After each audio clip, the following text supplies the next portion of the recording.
Very good afternoon to all the people who love gardening and nature in general. We are part of a team which works on bringing pollinators to urban landscape. So I and Chetana would take you on this small little journey. So I will be setting the context as Chetana will be speaking about how everybody can get involved. I'm Subhadra among the two of us. The next slide. So we all know urbanization is escalating, right? But the statistics here is a little daunting. By 2030, India's city-dwelling population is going to be really double to 590 million.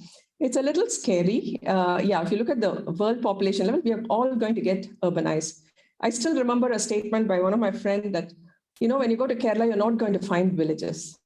It tells a lot. Like, we had 3 generations, or even we as child always visited our grandparents in villages, and we had this luck, or we were very lucky to connect with nature. So it's really to think about the next generation may not have that opportunity. It really is scary. So the disconnect from nature can affect mental health. A whole load of evidence saying that how people without any contact with nature can be really affected. Not only that, also the disconnect has many other consequences. I just sort of met a small child and asked, where does she get her breakfast cereals from?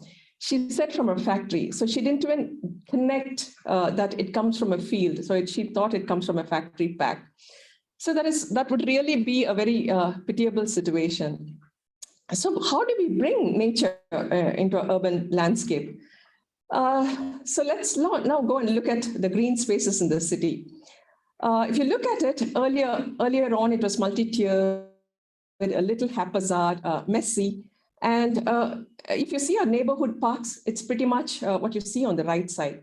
Absolutely manicured, and there's a certain formula to it, right? You have this lawns and some flowering plants in the center. So there's a formula for it. So this is basically a colonial hangover. So what we did earlier was we had a very utilitarian and very useful home garden, and we moved to this kind of a very aesthetic and absolutely what I would call as green deserts in the urban landscape. But then I would like to talk about this man, Vishwanath Kadur, who's looked upon as the father of terrace gardening. So, and I like his little this statement of his. When I was a child, nearly every family in Bangalore had a garden behind their kitchen, and so did mine. What they call as kai tota. For all our food came from here. We only went for just rice and other rations like onions, which came from outside. Even if they went to the local santes, which used to happen in what you call the sandies, which used to happen on a Sunday or Friday, where people went and got the other rations, which they couldn't get from the garden. So it was, in fact, it was what we call as a lockery, where we grow food from within a neighborhood and ate very fresh vegetables, right? And it didn't really impact the environment. But now, if you look at it, we are in the age of supermarkets. Our generation now is more into supermarket. That's even me. It's not.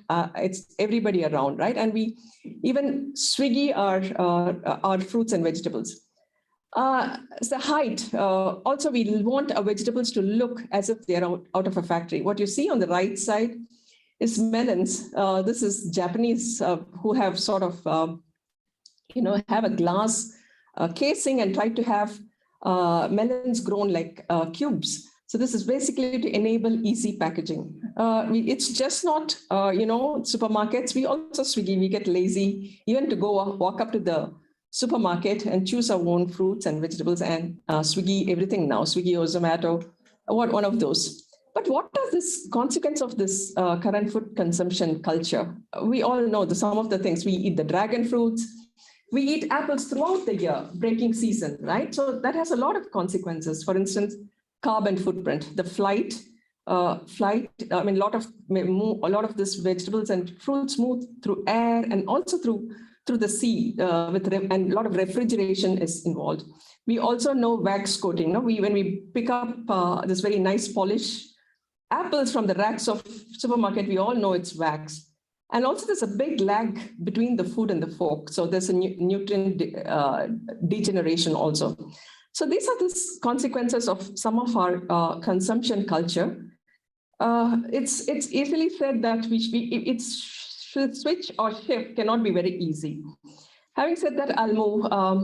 Can we bring edible gardening, move from this absolutely manicured and aesthetically pleasing gardens to more edible gardening? It's a challenge, but there is a possibility. At the city scale, say we have the spaces like the parks, public as well as the private properties, right? And we could also look at the apartment terraces as commons, right? It's a common area for all of us. So these are some of the areas, large scale areas, but at household levels, we have the home gardens, we have the balconies and other places. I think we can make a difference, at least in these spaces, if not at the cityscape. Yeah, but having said that, we have moved something from the very haphazard kind of home gardening to more, we are used to a very aesthetic kind of gardening around us. So I think we can do this transformation, combining both aesthetics as well as edible gardening. These are some of the examples. So I think there is a possibility. At least it can start at home, if not at the city scale. So I'm going to go and ask what are the components that go into the home garden? What components make home garden sustainable? If people can type the answers in the chat box, it'll be good.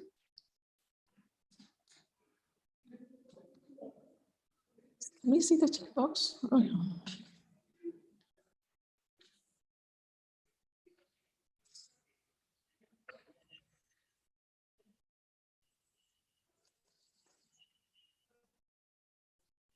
I just want to see yes, good.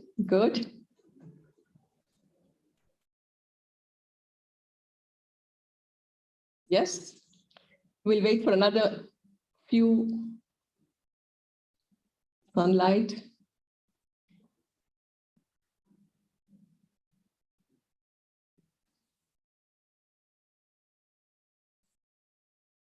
Okay. So I'm going to say what we all think, water, of course. Right. So I think, seed saving. Oh, that's a great point. Diversity. Gray water, wow. Especially the kitchen waste. Time and passion, very important.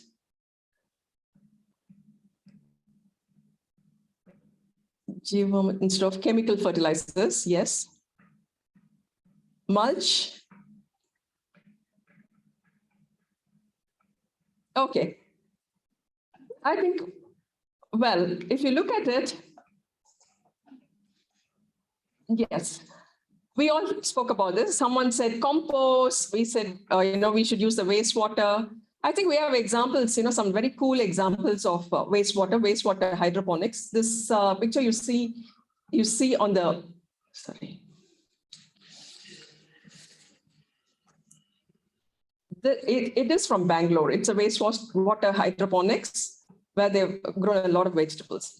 So of course, somebody said seed. Seed means also seed sovereignty, right? It also gives us the opportunity to detach from hybrids, which has its many woes. If you look at a few generations back, what did our grandparents do?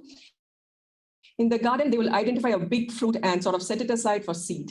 And then they would sort of collect the seed and keep it for the next season. I think we have lost this practice and we go straight again to the supermarket and pick up those covers, which are hybrids. So now that there is a dependence, right? There we are moving away from sustainable practice to external dependence. And those they may not even set seeds which are viable. So we really have to move towards what you call as the native land races.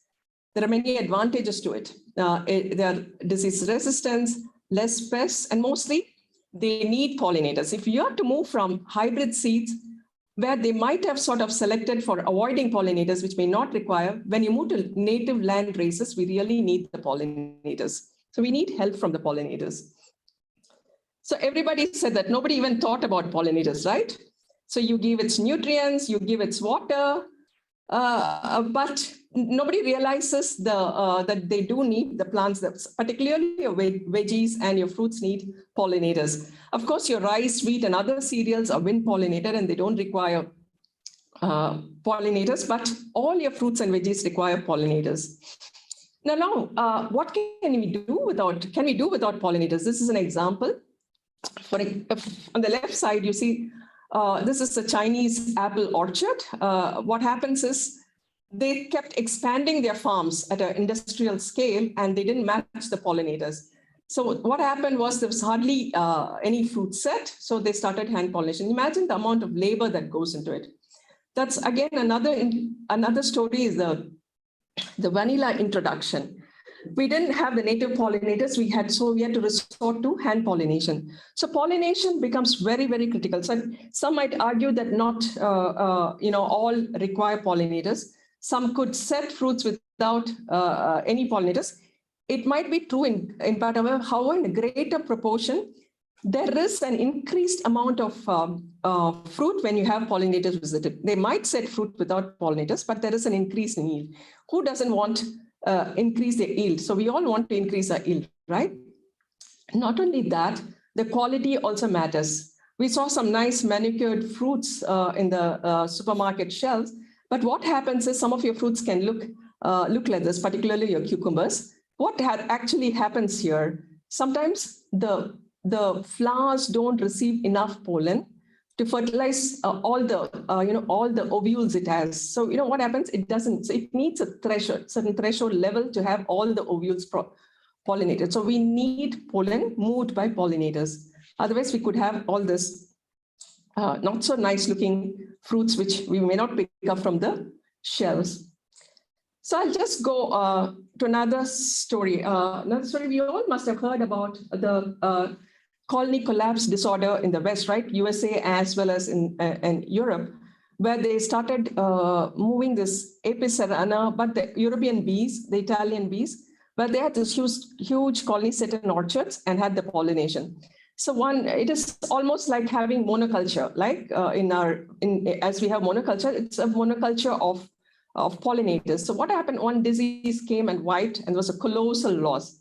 So we need diversity. It's not like based on that. This is our own study by one of my A3 colleague. Let me tell you this. This is a story about the vegetable hub in Anekal.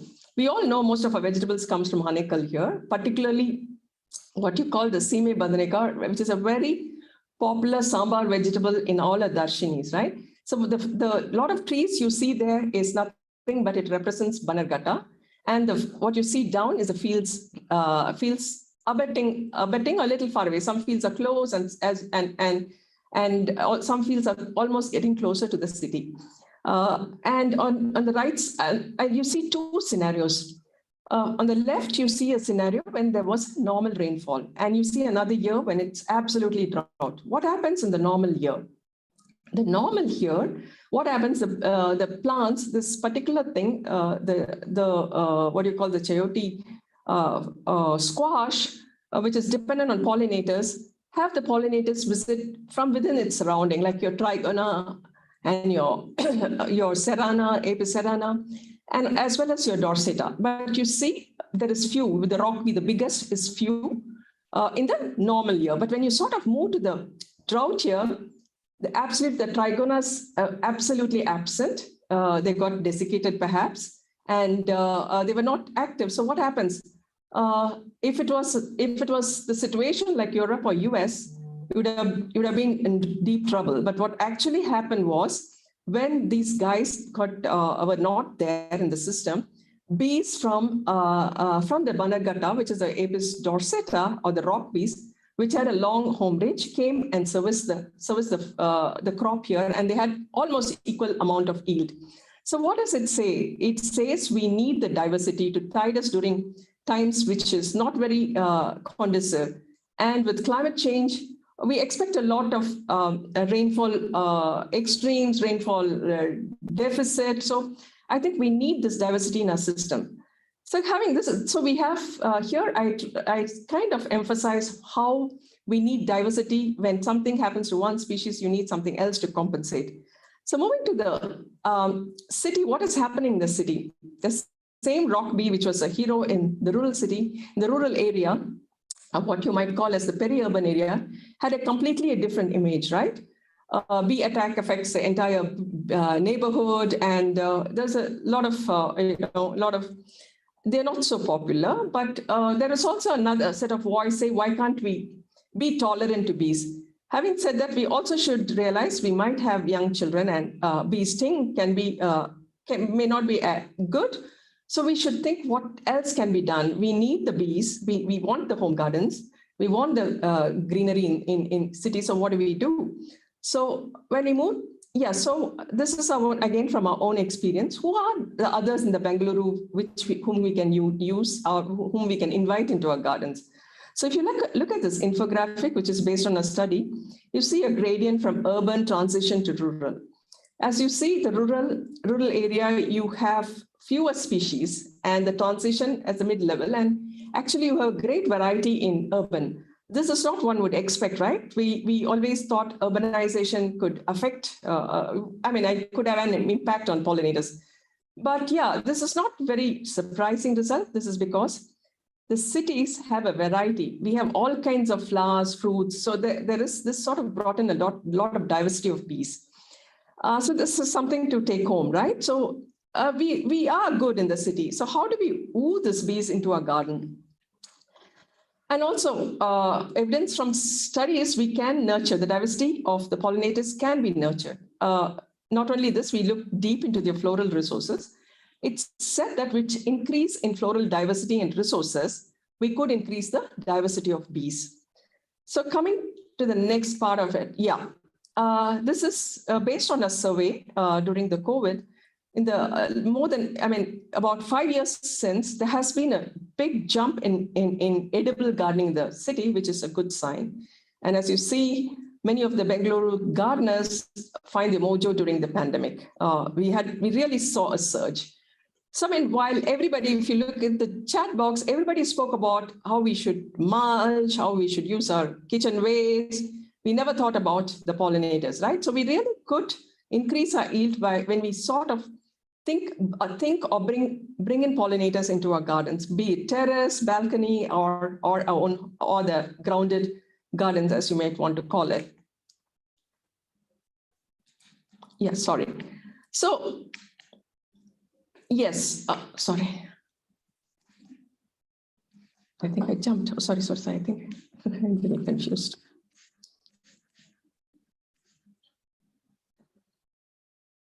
Yeah. So in our study, we wanted to sort of see how the bees respond to one species. This is the Avrekalu, which is it's also called the Bengaluru beans, which is very popular. And we studied the visit right from the city center to up to the not city center, somewhere, not because city center is Pete, where there's absolutely no gardens, but somewhere where there are gardens in the North Bangalore, up to extreme peri-urban area. We found this particular species attracted such diverse species of bees. So so we are good. We have a good diversity in the city. We have potential. So how do we woo them into the gardens is something we would like to discuss. Yeah, Chetana, you might want to take over. Hello. Yeah. So should I move to the next slide? Yes, please. Okay. Here you are. Yeah. So let's talk a little about who these solitary bees are and why we are so worried about solitary bees in particular. So solitary, as the name suggests, these bees don't live in large groups like honeybees do. They live largely by themselves, or in some cases, some nesting happens close together. So largely solitary, that's why the name. They also have very different nesting habits compared to the typical honeybee. These bees generally need wood. They also need bamboo or hollowed out reeds. So what happens is like honeybees manage to kind of adapt to the city environment, and they build their hives on buildings and large trees and all of that. These kind of bees find it hard to find nesting places. So these three images here just give you an idea of how it's quite interesting that this is in the middle of the city. It's a very, very busy space. And these bees have managed to colonize it. So this is actually in my garden, and I live in the heart of the city. And we see that this bamboo pole that was put up was colonized by almost 5 to 7 bees in one season. Next. Thanks. So what is interesting is that not only are these bees different in their nesting and clearly their looks as well, they're also extremely efficient pollinators. And they can pollinate, could you just go back? Yeah, thanks. They can pollinate, just go back. Yeah, previous one. Yeah. So fruits and vegetables, which require a special kind of pollination, which is called buzz pollination, which requires the bee to kind of hold on to the flower and vibrate its flight muscles so as to release the pollen that's held in the anthers. Well, this special kind of pollination is done only by these solitary bees. They're quite invaluable in the sense that certain fruits like tomatoes, brinjal, and several other fruits of exotic fruits, flowers that we have in the garden. These all of these need solitary bees to pollinate them. The next. So this brings us to our project, the Bee Garden project. And the motivation behind it was the fact that we see that there aren't too many nesting spaces for solitary bees in the city, and that solitary bees are great in terms of enhancing edible urban agriculture in the city. So this project is funded by the Bengaluru Sustainability Forum, and A-Tree is part of this project, and it's partnering with Agastya Malai Community Conservation Center, which is A-Tree's field station. The next. So what we want to accomplish through the project is set up bee hotels all over the city. And this would be a pilot effort because studies of this scale are almost never done, especially in urban settings. So we will collect data. All the people who have bee hotels in their houses will be able to log data on a regular basis. And then we will be able to have a database, which would be very useful in getting to know generally about solitary bee ecology in the city. And also if you want to use the database to plan spaces that are pollinator friendly. Of course, we also want to mobilize citizen action and motivate people to take up pollinator-friendly measures and take interest in pollinators, and of course, be aware of what they are and what they do. Next. Yeah. So I speak of bee hotel. So what really is a bee hotel? A bee hotel, very simply put, is a structure where bees can nest. And this can be a very simple one, like the one in the middle, with just a piece of PVC pipe with some hollowed out reeds inside. And it can be like huge installations like the one on the left, with different kinds of materials, different kinds of cavities. It could also be anything in between. Next.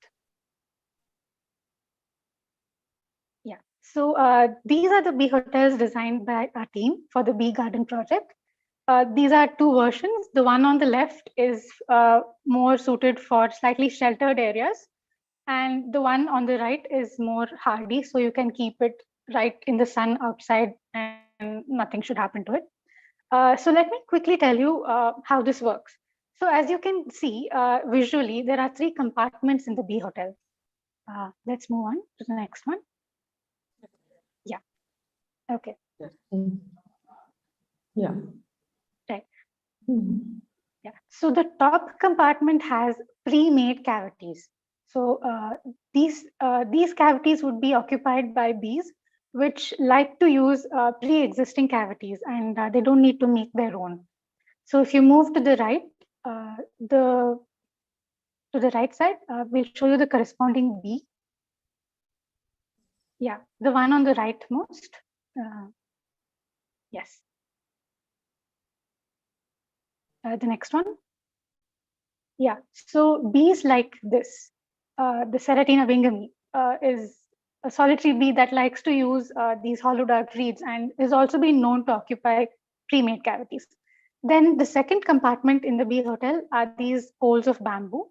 As you can see, there are no cavities that we've already made here. And these kind of bamboo poles are preferred by large carpenter bees. I'm sure everybody's seen these really big ones, yeah, black and yellow, or if you go on top, completely black. So these are, that's the topical carpenter bee. It's one of the largest bees, definitely in the Indian context as well. So these bees like to make their own nesting spaces. So they would like to hollow out the bamboo pole and nest there. The third compartment in the bee hotel is the one at the bottom. Yeah, so that's should be filled by soil. This is as of now unfilled, but before you install it, this needs to be filled with soil. And this will provide space for bees that like to burrow in soil. Actually, a lot of bees do that. I mean, we don't realize that. Most bees are actually not honeybees, and lots of bees burrow in soil. So this compartment caters to that. And if you move to the right bottom, yeah, the blue-banded bee, which again some of you might have observed in your gardens, kind of generally seen around late morning, midday. They hover around in a very typical busy fashion. So these kind of bees, they like to burrow in the soil. This and several other species as well. So this is how the bee hotel has been. Chetana, there is a question there. Could you please repeat the name of the bee in the first compartment? Yeah, it's called Seratina. That's Ceratina. Should I go back? Okay. Yeah, sure. Yeah. Which one? This one, right? The one on the right, yeah. So that's called the small carpenter bee. It's very small, but it is a carpenter bee. And it's kind of bluish green, sort of iridescent blue-green in color. You can, of course, write to us with any questions. We'll share the email ID at the end of the talk. Shall I move forward? Yeah. Yeah, please. Yeah. We also have an app that we've developed to go with the Bee Hotel. It's called the Bee Hotel app. And this app allows all the users who install Bee Hotels in the house to log data on a regular basis. And here you can see the view, like how it looks. You can submit observations. You have an account that is set up specific to your Bee Hotel that records the features in the surroundings. And of course, we also have a small bee IT guide. And you'll also come to know about a project and a lab in general. And these, the two panels on the right are especially for understanding the effect of the landscape. Yeah, so we want to know, does it make a difference if you have plants around? Does it make a difference if you have a water body close by? Or does it not make as much of a difference? So all these questions would help us understand that. We can go to the next slide. Yes. So you've seen what the Bee Garden project is about. We're happy to say that we're going to be open for registration very soon, in a matter of a week or two. And the app is also almost ready, so we can share that as well. I think we should be able to share this in a couple of days. So ultimately, taking part in this project is like taking part in a citizen science activity, like you would do bird activities and butterfly watches. So this is for bees, and supporting bee diversity through edible gardening, because these bees are so supportive for edible gardening, and you can increase your harvest if these bees are invited into your garden. So I'd just like to wrap up saying that I really hope that you guys will be part of this project and stay with us throughout the project and help generate extremely useful data on solitary bee ecology in the city. Thank you. Yeah, so I'm just calling out from the textbook. Is it only for Bengaluru area? Yes. So as of now, yes, this is only for Bangalore. This is because this is a project that's funded specifically for this area, and we Right. are interested in, of course, moving out and looking at other cities and even spaces that aren't 100% urban, say, but this part of the project would be restricted to Bangalore. Yes. Can we get bee hotels in Mumbai? Hopefully soon. Not right now, perhaps, but we'll keep you posted. And if you give us your email ID, we can contact you if we are expanding this. Is this app only for Bangalore, or we can use it in other cities in India? Uh, Yeah. Technically, you can use it anywhere. But right now, we are interested in looking at Bangalore because we just want, this is a pilot study and we want to restrict it to Bangalore. We've also done a lot of other bee studies in and around Bangalore. So we sort of have supporting information to go with it. And somebody asked, is it Nomia species? Yeah. Water? Yeah. Could you just scroll up? Yeah. Okay, great. No, it's not Nomia Westwoodi. I think it's Amagilla. So that's the blue-banded bee on the bottom right, and the bottom left, I think, is Xylocopa pubescens, the Carpenter Bee. About bee IDs, is it possible to get information? So yes, this will be available on the app. And if you want more information, please write to us. We'll share the lab email ID. We'd be very happy to provide you with the information. Can we build one? Can you help us with its design, please? Yes. So we were initially thinking of having people build their own bee hotels and having a tutorial or something that would help people. I think the reason we've decided to go with this like a uniform model across all participants is so that it's easy to compare data, and we will not have to take into account differences in the bee hotel itself. So yeah, you could build one and sure, we could help you with it. But if you would want to be part of this project, as of now, we would recommend that you go with this uniform design. Somebody says, I mentioned citizen science, citizen participation, that would need a lot of patience and motivation. Would be good to get local political leader to see that his or her ward is the best. Yeah. I think that's a great suggestion. Yeah, we are hoping to have some sort of a webinar where we want to include some people from the policy side also, because individual household, yes, it adds to the effort, but we also need larger spaces which could support, right? See, our gardens can support them in terms of floral resource for certain season, right? But then we also need connectivity and other stuff. I mean, it's much more complex. One is what is happening within your garden that might be suitable for bees, but also how it is connected to the surroundings, what is the composition and all that. So that is why this perfect one type of a piece of a bee hotel, where we have this, it's almost like a controlled experiment where we provide only so much, so then and see the colonization and the occupancy, so that rather than having people build their own models. Yeah, you're right. I think we should involve more people in the policy level and municipality and other kind of engagements, which could help scale up. It can't happen only at home garden scale, but this is just a start. Yeah.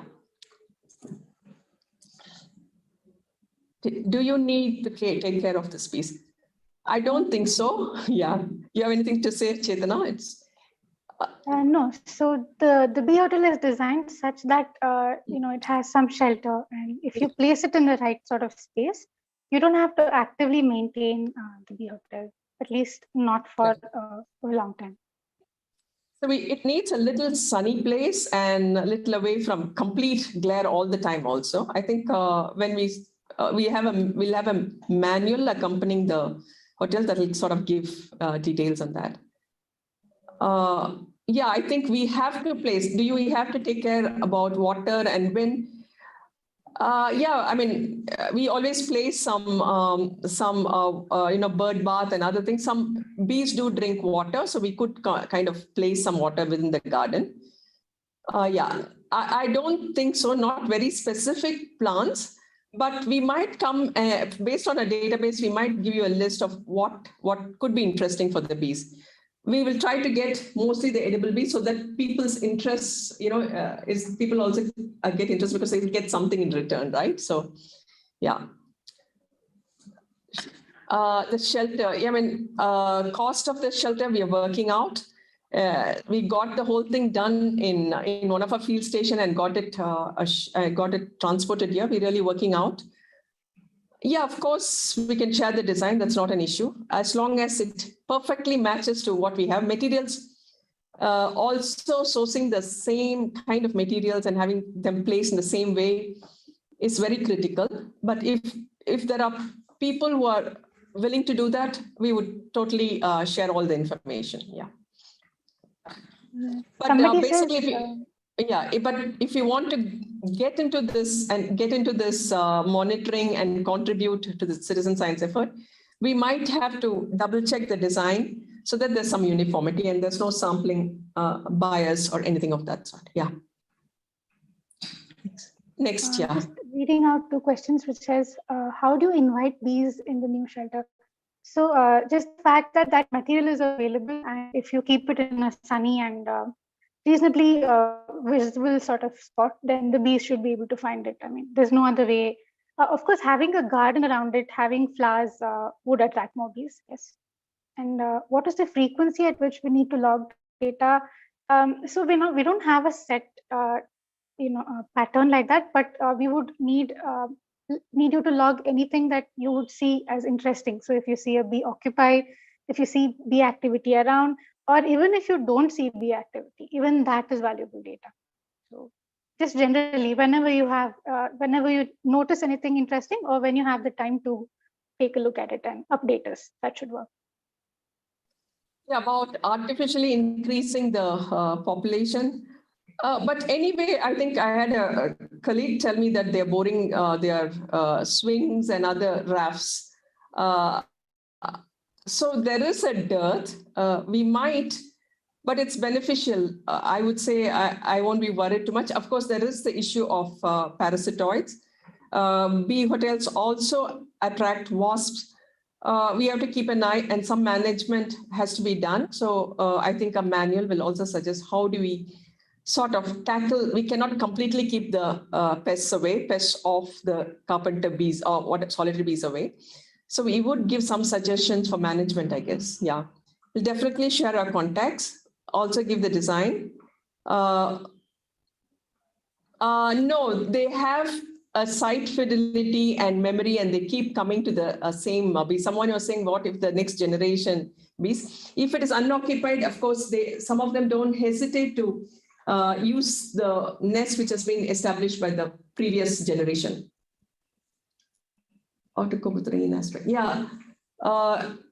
Yeah, I think I think the design is the waterfalls. I think it has some kind of protection, and we also tested it in a smaller scale within our office. So yes, as I told you, parasites might be a problem, but yeah, I think we might, manual will say some management. We cannot completely rule out anything. So the pests are there even in our gardens, right? We have to learn to cope with that. Yeah. Yeah, wasps, which is the predator of the carpenter bees. But some of these wasps are also pollinators. So, when there's a trade-off, yeah. Yeah, we could, if you could, we could help choose the right spot. If you share the details of your garden, definitely yes.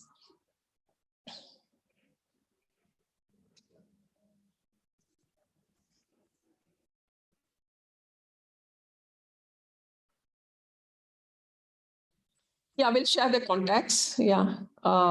Should we do it now or here right away, or? Yeah, I think last we can put that in if there's no other questions. Yeah.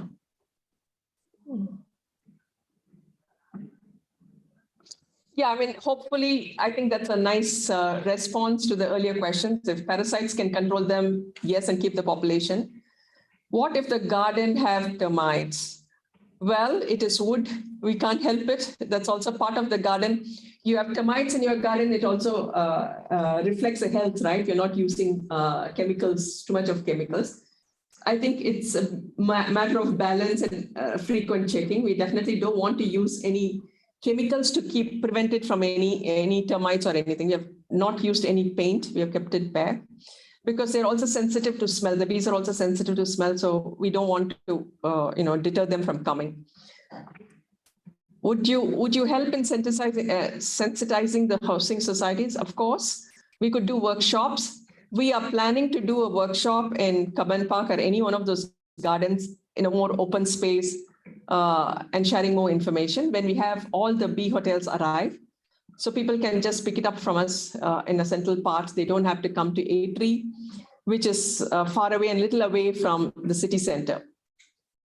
Does these bees sting? That's why we are saying, I started by saying that they are benign. I wouldn't say they completely. If cornered, yes, but compared to the honeybees, I think it's evolved a strategy to protect its younger ones. And they also have as you know, the honeybees die after they're leaving the sting bag, right? So these do not have that kind of a thing. It seldom stings, very, very rare. Yeah, stone slab might help. Yeah, I think that's a good solution. We are having some sort of what do you call a metal pedestal on which this can sit. We have a metal sort of a pedestal which can be set down the ground, and this could be set over that. So it's a little away from the termites, but not completely foolproof. Stone slab is good. We have two models, one which will sit on the metal pedestal, and the other one where it can hang in our terrace gardens, or where there's absolutely no garden space. You can the balconies and other stuff, they could be hung. Do the bees app subsequently after people report about parasites and wasps, and after our database grows a bit, we might have that also as a part of the app, so that we get more information on them. Yeah, what's the difference between bee hotels and insects? Bee hotels are specifically designed to attract, at least, we cannot stop the other insects from colonizing, but largely it remains attractive for bees. For bees. Largely the structure, but we cannot prevent other insects from colonizing also. It depends. For instance, I think Chetana put this. Tell me, Chetana, I think you should talk about the bamboo. Yeah. Yeah. So, of course, Manasvi, that would depend on this bee species. And how long does it take approximately for the bees to occupy the hotel? It takes a couple of days for them to make a cavity if they're making it by themselves. And typically, most of the occupation happens in summer or sunny times, or when it's not raining, so maybe after the rains or in summer. And typically, these large carpenter bees, they take around almost 2 months for the egg to develop, go through the larvae pupa stage and emerge as an adult. They also have multiple cycles happening within 1 year. So that sort of depends on the resources available. So they also reuse their nests. So I hope that answers your question. Something about hibernating. I don't know if we have hibernating bees in India, at least. But the bumblebees in the Himalayas do hibernate, but they're also solitary, but we don't have them down south. Yeah. Would you help us if we propose a plan of maintaining one? Of course, any kind of inputs is welcome. We set a bee hotel in the garden of a school. Of course, I think the next stage is we're going to reach out to schools to have one. And also because it's a lot more, safer, absolutely safe, and we don't have the stinging issues, we would encourage more schools to have it, and also have the students monitor and have more engagement, and tie it up with the school gardens also. I remember when I was in school, I think gardening was one period of our class. So I think we could bring that culture back. How many colonies can stay in a setup per species? Really, these are information we like to generate. I don't think we have answers to this. I think the citizen science effort will help us understand all this better. Yeah. How about engaging lake development groups? Of course, I think that's a great idea. This is, it's going to be in phases. As you said, the school is next, and the lake development could be the next target group. Thanks for suggesting that. Any other, it adds to the biodiversity, I would say. Any other than pollinators, and it's aesthetically very, I think, fantastic. It gives a lot of, you can see them. It's really wonderful to watch them, see them vibrate and buzz and scatter the pollen. If you have a very good camera, you can also, capture the pollen spray. One of my friend was saying one of his students has captured that. I'm yet to see that. I think it is very engaging to see them in action. They also maintain territories. If you have a big enough garden, they would sort of sit during their breeding season, sit and guard a patch. And it's very nice to see them guard it, come and hit its what do you call it? It's close. I mean, another bee coming to prevent it and guard the territory. And they don't do random foraging. They have their big economics in their head. They're supposed to indulge in more optimal foraging. Yeah.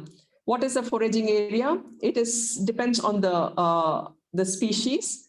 For instance, species is one thing because it directly relates to the energetics and the energy levels requirements. The largest bee might require more energy, as we know. And if it gets the resources in a high blooming season, it might get the required resources within its range, right? In an off season, it might have to really forage far away. We do not have great information on this. That I think that will be an excellent study. We could do a radio tagging and study them. That could be the next level, I guess. What are there any subspecies also? Not so far. This taxonomy of this bees itself is a big impediment. We have very few people working on solitary bees in India. It's a big challenge. We are also trying to, and we don't even have the full spectrum of the bee species found in India yet. It's an emerging field. I think it's an open field. I think I think the citizen science effort will perhaps let us know if there's any new species which we haven't encountered. On an average, how many apart from the cavities we have shown, it depends on the bamboo, right? How many? I would say 3 might occupy one of those long bamboos linearly. So 6. Yeah, and we also have a picture of some of the bees which burrow. We saw about 4 in that space. These are all early. I mean, this is all from pilots. We'll have better idea when data emerge. Of course, we'll share because it's everybody's data. It's not our data. Any reading material would suggest to know more about, and we are trying to get a popular booklet, some kind of a nature guide for bees, but we need more information. When you look around, there isn't much about this bees. So I think as we sort of have more information, we'll try and bring out something. We have no idea how to breed these bees.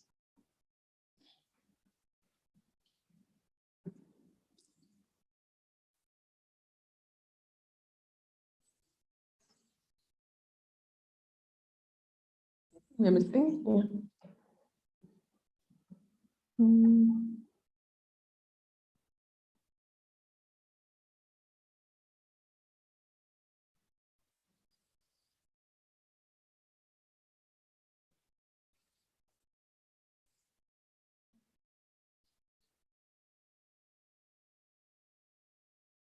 Yeah, we will guide them to that also, the iNaturalist. Yeah, that's a good suggestion.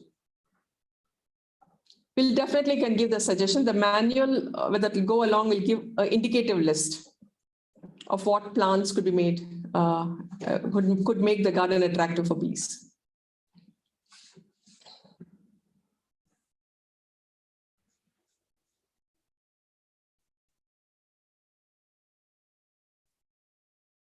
What messages? Yeah.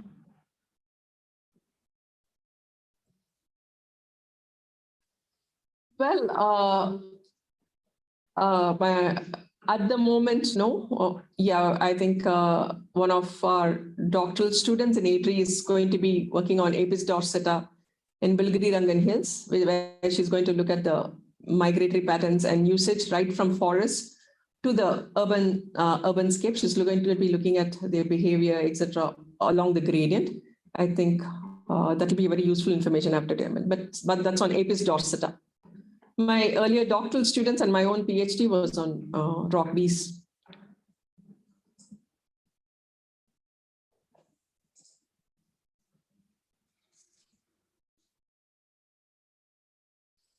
We will share such specific information when we'll write about what plants attract what bees.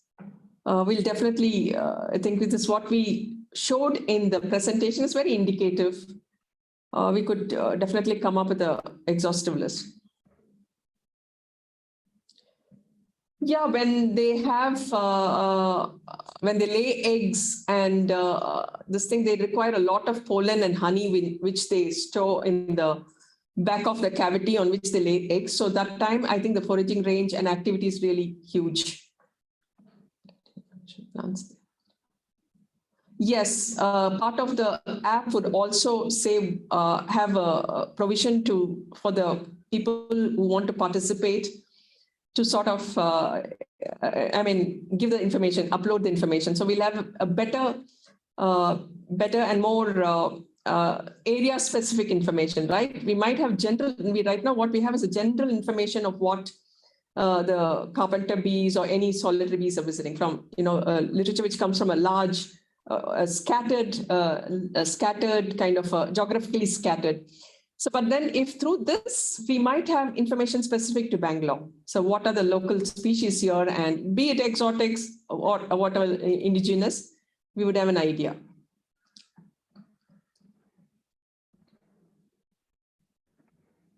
Could you also read the question? It would be helpful if you don't.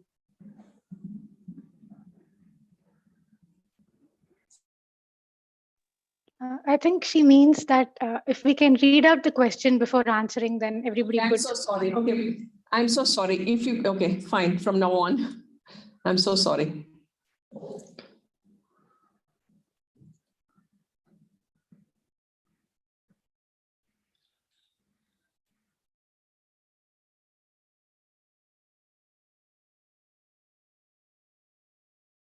Yes, they do. Nectar. We don't say honey, right? They collect nectar.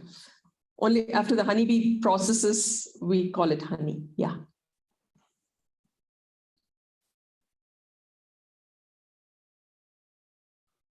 They collect nectar from wide range of plants. Their energy comes from nectar. Protein source is the pollen, largely.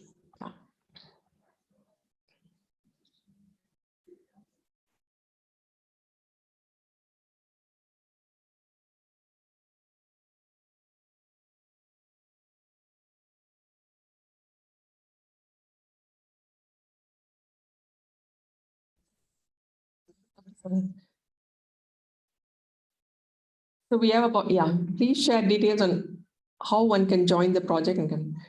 So email ID, I think, yes, again, yes. Team push at atri, -push at atri.org. Yeah.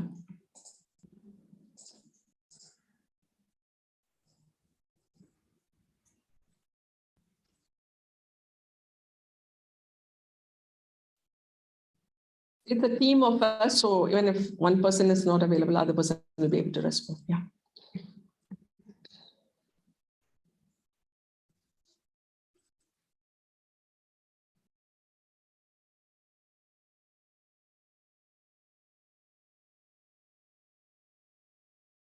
Like honeybees, they are monogamous to a flower species at a specific duration. Same is applied to this species as well. Well, I think more and more we are realizing that many pollinators feed on wide spectrum of of species so that, if they're able to survive. I think that would be the case in case of, particularly in the urban habitat, right? You're not going to get very, if you go to the village setup, you might get, a monoculture kind of a harvesting where cultivation is prevalent. But in cityscapes, you would get a mix, right? So I think for them to survive, it's better to be a generalist rather than be a specialist. The question was like honeybees, they are monogamous to a flower species at a specific duration. Same is applied to these bees as well. So I'm saying even honeybees, it all depends. It's the geographical context. Sometimes even during a specific duration, it could be, a mixed species. And in the other time, it could be certain species. It depends on the flowering phenology of that particular area. So nothing is, it's very variable and depends on the geography, phenology, and the climatic conditions of the area. So.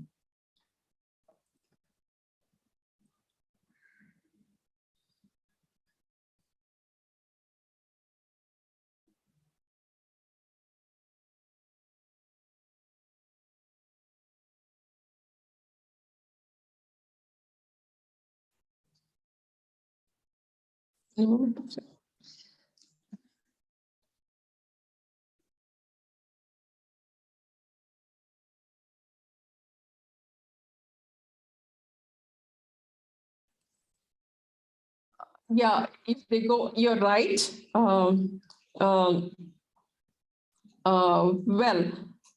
Versus drumstick. If they, for instance, there is some amount of interspecific pollen transfer can happen. You can't really help it. So it's a very different thing in what you call in a natural area. The distribution is in certain fashion.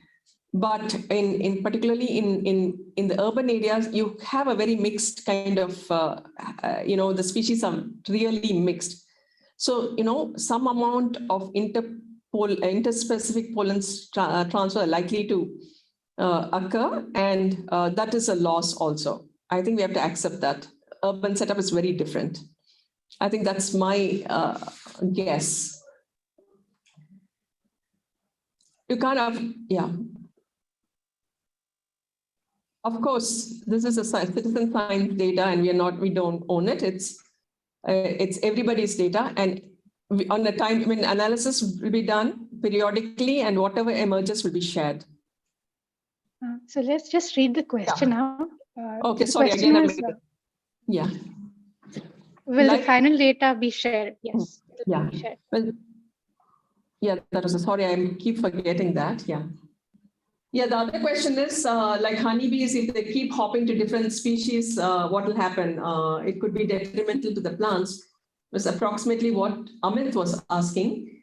But I'm saying in city setup, it's bound to happen interspecific pollen transfer. And it could sort of lead to not setting fruits, the plants not setting the fruits, but I think it's bound to happen. Yeah.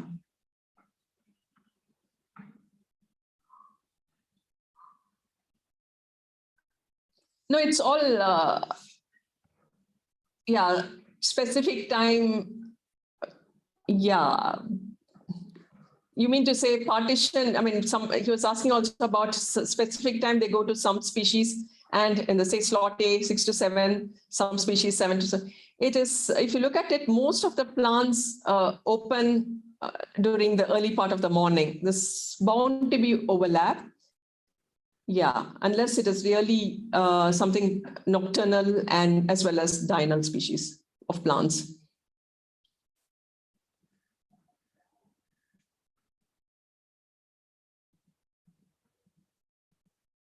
Of course, I think they may not be immediate, but they can get soon. Yeah, they can affect them. Depends on the level of the chemicals involved, right? Each one has a different threshold. So the question was, does applying, yeah, you read the questions, I'll answer, I guess. Yeah. That's one of the other way around. Yeah. So Serafina asks, does fogging for mosquitoes kill bees also? Yeah. So I'm saying it depends. Mosquitoes might be more sensitive to that chemical that they might have chosen. So each species have a threshold.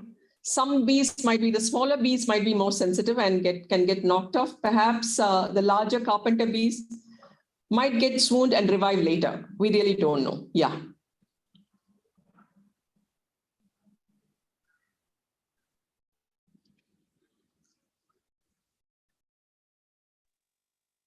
So she says, is there a particular time of day that would be better to fog for mosquitoes to reduce impact on bees? Generally, the fogging for mosquitoes is done in the evening. At least I've seen most of the fogging happening in the evening. So there's, in that sense, it might not affect the bees on flight, but generally, if you sort of spray, it might deter the bees from coming to the particular plant because of the strong smells also, yeah. Amit says that he has noticed honeybees. Honeybees, yeah. Honeybees, yes, they are smaller and could be more sensitive.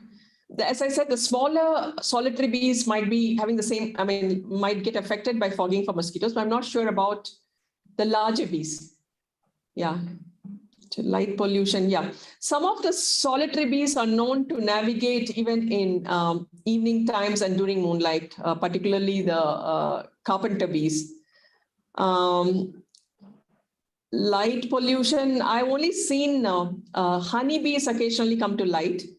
I've never seen, I think over the years, I've never seen the carpenter bees or any solitary bees come to the, get drawn to light. If that is what, the question is any issues related to light pollution. So I'm telling honeybees, I've seen them get drawn to the light, but not solitary bees so much, yeah. So I think we have reached 5 o'clock. So should we? Yeah. Stingless bees might come. Yeah, I've seen them in some shop. Yeah. Take shelter in the hotel. Not really. So Anand asks, do we expect the trigona bees to take shelter in the hotel? If they like the soil and like to dig and make a thing or find some crevice, I don't know. If it's very difficult to say because they like to make some holes along the, something, a little soft material and have something hard against it or something like that. So they might colonize, we don't know. Trigonas may colonize.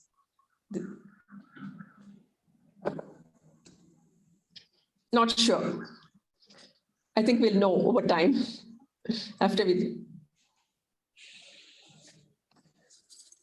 Which bees make holes on the ground cover? Chetana, you want to talk about it?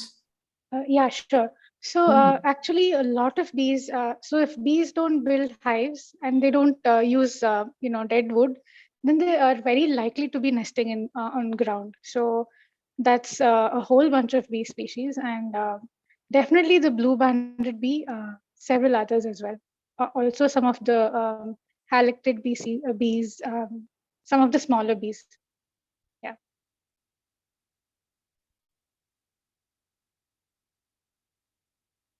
I think if there's no further burning questions, by ground cover, I meant leaves of plants on the ground.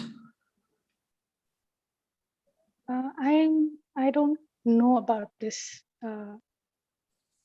Definitely not common. I haven't heard of bees nesting on leaf litter. I think she meant. Yeah. Okay, so Amit says make one more compartment so that I think Serrana indica can also capture it the way they do in the birdhouse. I think the idea is to sort of keep it exclusive for solitary bees. Because we also want to say it can be kept in the balconies of apartments, which has a little garden. And so we really don't want the honeybees come in because there's always this conflict of being stung, right? Well, I'm not against it, but I think we also have to be sensitive to people who have concerns. We might have a small child in the house and all that. So we really don't want the honeybees, which can sting, to colonize. Of course, trigonas also make honey. Trigona bees also make honey. But yeah. Stingless. Yeah, stingless. They are stingless. Yeah.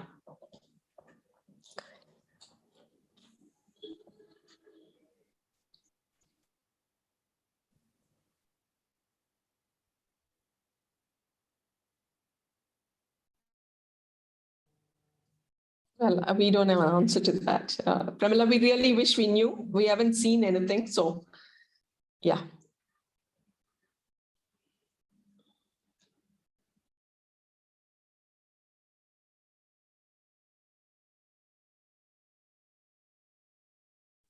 I think if there's no more burning questions, thank you. It was very nice. I was a little nervous. It's not going to be interactive and it's going to be one way. And I'm also, I mean, this is the first time I'm doing this in this kind of a mode, used to more offline. So sorry if I failed to read the question and answer in the first half of the session, but definitely I'm sure we'll share all information, come up with a manual along with the hotel before we sort of launch it. We hope to see you all offline in a common place like Kaban Park or something where we can interact better. Great to hear that many people thought it's an exciting project. Very nice questions also. Thank you so much. Yeah, so right now, somebody's asking, yeah, if there's a hope such a project in Mumbai, let's get it started in Bangalore and then see how it goes. Thank you so much. Thank you so much. Many of you guys have really liked the session. Chetana, you want to add something from our team? Thanks from our entire team, which you want to name them also and then sign off. Sure. So our team in A3 is the two of us and Jagdish and Sunil, who you can switch on your cameras if you guys are there. We also have two people collaborating with us from ACCC. That's Anthony and Tamil Arakan. So I think they're traveling, so they couldn't join us. So it's basically the six of us on this project. I would like to say that we'll get in touch with all of you once the registrations are open, so that you know what to do and how to be part of this. Thanks. Thank you so much.